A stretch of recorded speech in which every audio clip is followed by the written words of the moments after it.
Hello, and welcome to another episode of the UnderReported podcast. I am Melanie, your report her, and on this podcast, I share stories of crimes committed against Black women and Black girls because they are underreported in the media.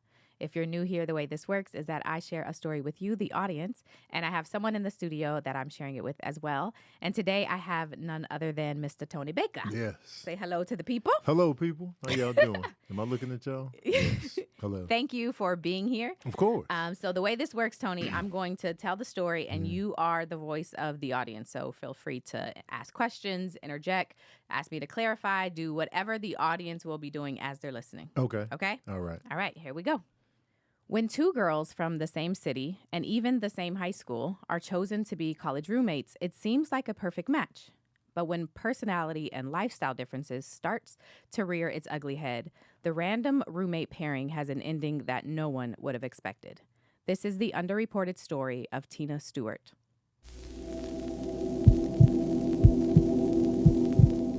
So it's the fall of 2010, and school at Middle Tennessee State University has just started. 21-year-old Tina Stewart is excited to begin her junior year at school.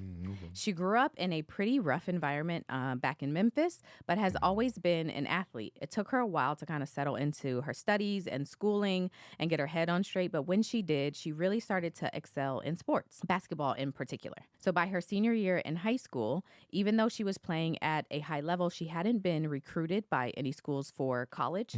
And so her dad, who she was quite close to and admired, made a few phone calls to get the assistant coach from Middle Tennessee University, State University, to come to one of her high school games to see her play. And the coach fell in love with her. Okay. So Tina was given a scholarship to play college basketball at the D1 school, which is Middle Tennessee State University. Her family is very proud of her because, again, she kind of comes from not the best kind of environment. And so they're all very proud of her. And she takes her commitment to the sport, to basketball, and to her teammates really seriously. So she's excited to go, and she's like very committed to doing the best that she can. So it doesn't hurt that when she gets there, she develops a relationship with a guy named KC, who is a basketball player at the school as well. KC. And so they both have their interests in basketball. So they're a really great couple, and they've been together since 2008 and are quite the like love and basketball couple. Everybody knows them. They're very popular. And so again, they've been together since 2008. And so now we are in fall of 2010. So they're back for the new school year. Gotcha. They still together. And they're still together. Okay. That's 2 years. So Tina is back at school and moving into a new apartment for the school year. The apartments are called Raiders Crossing. And while they are not technically like a college apartments, because they're off campus, but they're home to like a lot of students. So the apartments are used to dealing with people from different backgrounds and like having to kind of pair them up as roommates. And it's believed, according to an investigation discovery series called Mean Girl Murders, that the way the apartments set up roommates is based on your application. So they try to look at things like where you're from, what your interests are, and then they try to pair you with people that they think would be a good match based on your kind of profile that you use to apply with.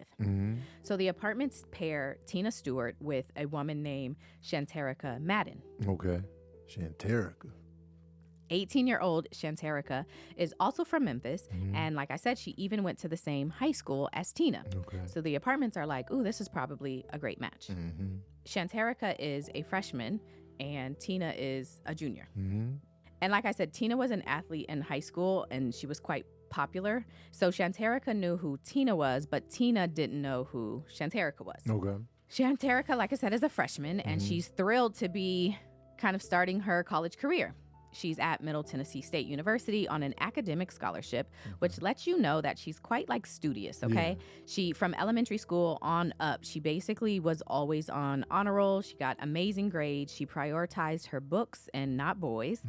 In fact, she never had a boyfriend and was actually described as quite kind of like motherly, even at a young age. People around her, everybody felt like she was like the big sister or like the kind of motherly figure in the group. She wanted to take care of everyone. She wanted to help her parents. And like I said, she loved school and her friends kind of called her a nerd, not like making fun of her, but like kind of affectionately, like you're always reading, you're like such a nerd kind of vibes. So she was determined to be a lawyer And her strict and kind of sheltered upbringing really didn't even bother her because it kept her from being distracted because she was so focused on studying law and like really excelling in life.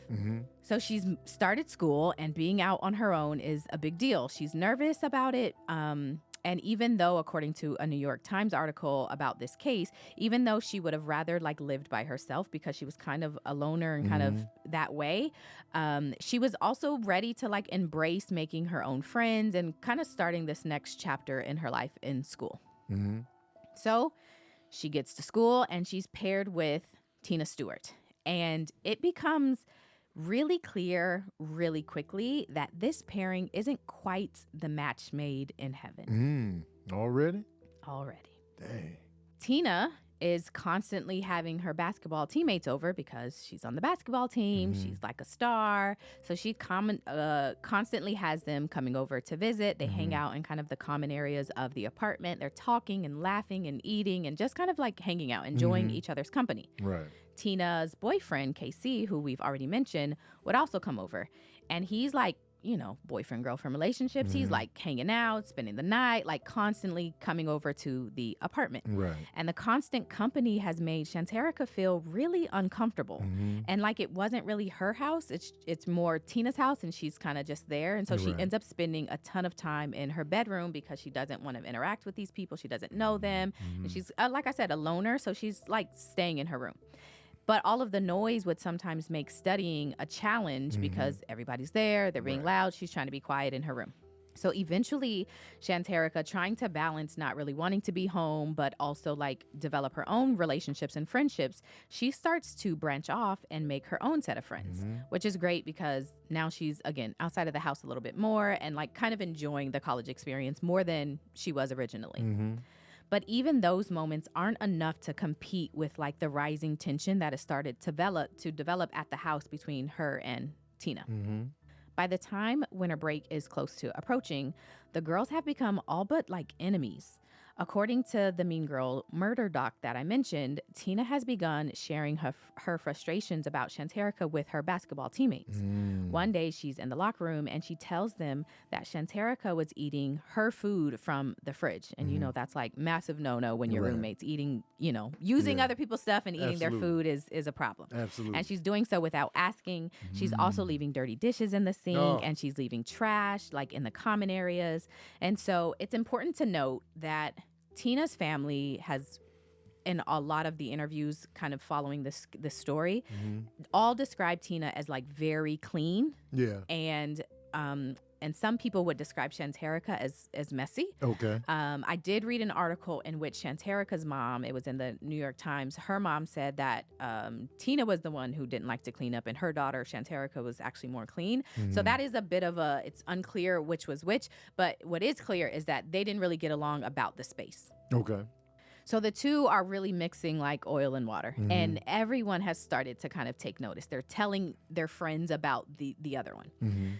So Tina, in an effort to prevent her things from being used without permission, she starts labeling her items in the house. So she starts, I mean, we're talking toasters, utensils, towels, like all of her items are now marked as hers, which means that Shanterica either has to not use them or get her own if she wants to use, you know, those items. So eventually the house has like two of everything, and Shanterica is beyond annoyed at the situation. She feels unwelcome. She feels like Tina is being petty. And so it's just kind of adding fuel to this like growing animosity and issue between the two. Tina, on the other hand, has started to take her frustrations to social media. So at this point, she's tweeting about how messy her roommate is, and she never uses Shanterica's name. But by this point, everybody knows who her roommate is. She just says, my roommate is, or my roommate, but people all know who she's referring to.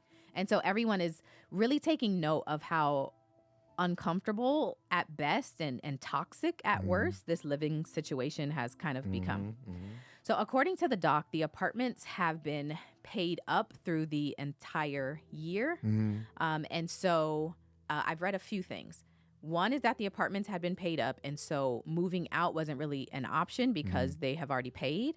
And the other thing I read is that one of the roommates, Shanterica or Tina, reached out to the apartments asking to be removed and like placed at another apartment, but the apartments didn't have any openings, and so they couldn't place them anywhere because they had nowhere to put them, and so they kind of stay in this toxic situation. Dang. They had to sit in each other's faces. They just have to sit, right? Ugh. So before the holiday break, Tina comes home from basketball practice and finds that Shanterica is in her room, in Shanterica's room, with one of her newfound friends, and they are smoking weed. Oh. And Tina is mortified because, remember, she's on a basketball scholarship. Okay. And with the random drug tests that they get and the random, like, curfew checks that coaches kind of do, she is terrified that she's going to be at risk of losing her scholarship. Yeah.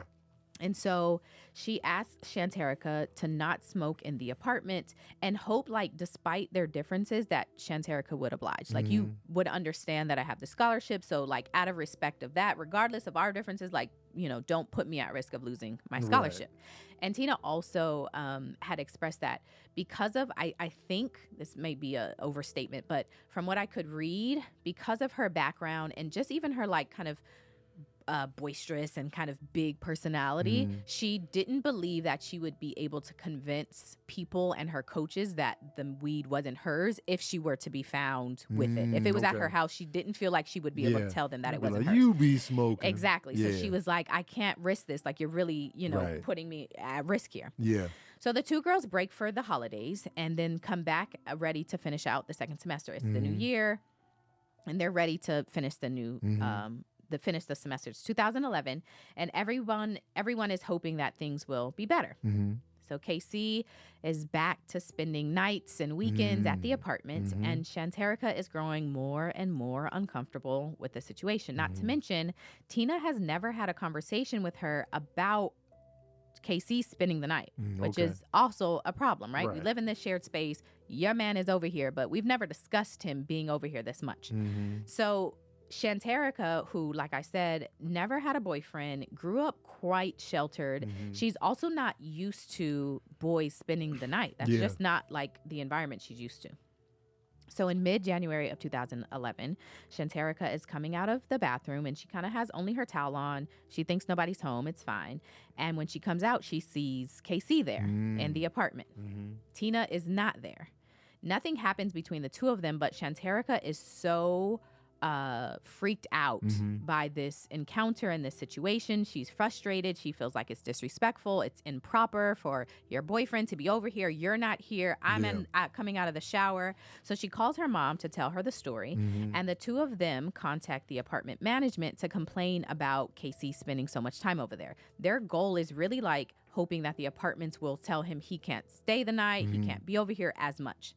The apartments, in return, the management sets up a mediation between Shanterica and Tina in hopes that they'll be able to discuss everything that's been going on and like come to some kind of resolution. Shanterica never tells Tina directly about the KC incident. She just calls her mom and then they call the apartments. So Tina never really knows what happened. She just knows that she has this request to do mediation. Right. So the mediation is set, but Tina, who plays on the basketball team, ends up being out of town at a basketball game on the day of mediation, so she never shows up. So Shanterica takes it as disrespect. She's not showing up. She doesn't care. And it only makes the situation, again, more incensed. It's just continuing to add fuel to this fire. Right. By this point, neither of them are hiding their dislike for each other or for each other's friends. Like, it's quite blatant. Everyone understands. And then on March 2nd, 2011, 2 days before spring break, Tina leaves basketball practice and heads home. She has plans with KC, her boyfriend, that evening. And so her plan is to leave basketball practice, go home, shower, get dressed. But what she doesn't know is that Shanterica and Shanterica's friend Renee have also made plans that evening. Their plan, they just left the dining hall. Their plan is to head back to the apartment, wash some clothes, and also have some weed. Oh. The weed. So by the time Shanterica and Renee get to the house, it's quiet. They're like, we're the only ones here. We can get to washing clothes and partaking in our festivities. So they get to doing the laundry and they start to roll up their blunt. And Tina immediately, who is at the house, she starts to smell the weed. Yeah. And instead of confronting Shanterica this time, because she's done it previously, this time she decides to call apartment security to file a formal complaint. And while she waits for police to show, Tina starts tweeting. So at this point, she's tweeting how much she hates her, how much she hates Shanterica. She's hoping that the police will come, search the room, and find some of this weed. And so after about 10 minutes from Tina calling security, there's a knock at the door. Shanterica and Renee are confused as to who could be at the door because they don't know. Tina's called the police. And so when they open the door, they're shocked to learn it's the police. Yeah. They tell Shanterica that Tina called the police to say that she was smoking weed. And when that encounter is happening, they're kind of at the door. Yeah. Shanterica turns around and she sees Tina standing there with her arms folded, kind of smug, like, yes, I called the police on you. Dang. So at this point, Tina is continuing to kind of live tweet. She's like, I hope they find something. Please, please, please let them find something. Eventually, the officer finds some remnants of the blunt and makes him throw it away. No citations are issued. Nothing major kind of happens. The police are basically like, just don't do it again. Yeah. Police leave. And after that, Shanterica, who is typically not really confrontational, immediately goes to Tina's room. Here we go. So the two are yelling back and forth. And at this point, Renee, who is Shanterica's friend, is in Shanterica's room. Yeah. And so she just hears them yelling back and forth. So they're yelling, yelling, yelling. And then at some point, Renee hears, she's got a knife. Stop. My heart, stop. And then there's complete silence. So Renee looks around like, what just happened? Yeah. And then Shanterica, her friend, opens the door and says to her, we have to go.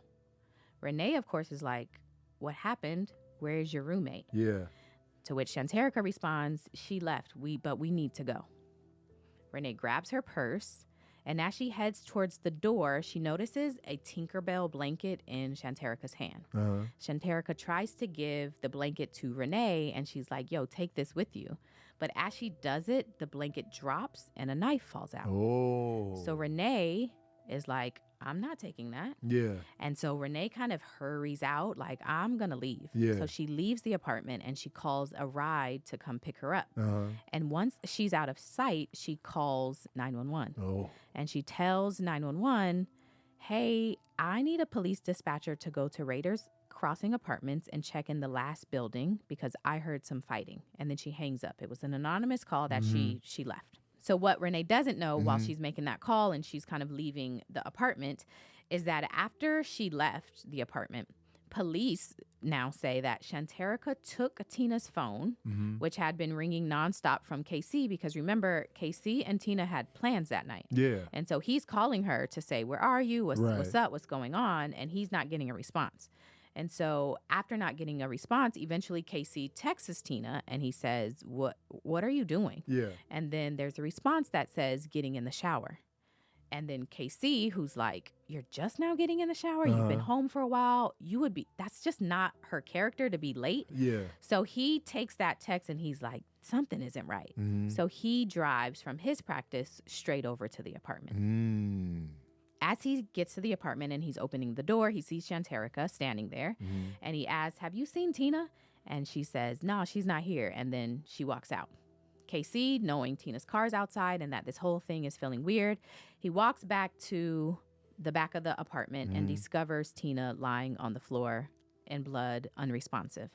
He frantically calls 911, begging and pleading for them to come and help his girlfriend of 4 years and the love of his life at this point.